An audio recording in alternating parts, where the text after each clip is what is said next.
ଆଜି ଆମର ବଡପାଟିରେ। କଟକ ସଦର ନିର୍ବାଚନ ମଣ୍ଡଳୀ 42 ମୌଜା ରେ ସାଂସ୍କୃତିକ କାର୍ଯ୍ୟକ୍ରମ 2 ଦିନ ହେଲା ଚାଲିଥିଲା।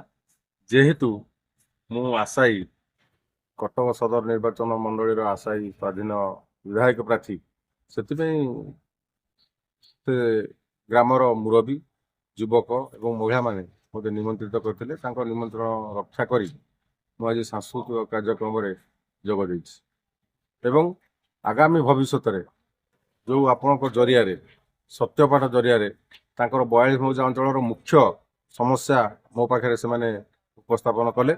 ମୁଖ୍ୟ ସମସ୍ୟା ହେଉଛି ଯେଉଁ ଶୀତଳ ଭଣ୍ଡାରଟି ଅଛି ତାକୁ ପୁନରୁଦ୍ଧାର କରିବା।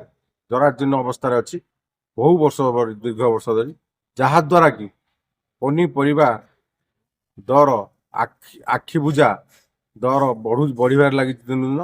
ଶୀତଳ ଭଣ୍ଡାର ହେଲେ ତାଙ୍କର ଆଶା ଯେ ସ୍ଥାନୀୟ ଚାଷୀ ମାନେ ଡାଇରେକ୍ଟ ସିଧା ଯେଉଁ ପନିପରିବା ଚାଷ କରୁଛନ୍ତି ସିଧାସଳଖ ସେମାନେ ବ୍ୟବସାୟ କରିପାରିବେ ଏବଂ ବହୁ ଦିନ ଧରି ସେଥିରେ ଯେଉଁ ରହିବ ପନିପରିବା ଶୀତଳ ଭଣ୍ଡାରରେ, ତାହେଲେ ତାଙ୍କର ଆଶା ଯେ ପନିପରିବା ଦର ଯେଉଁ ଆଖି ଛୁଆଁ ବଢ଼ୁଛି ତା କମିବ।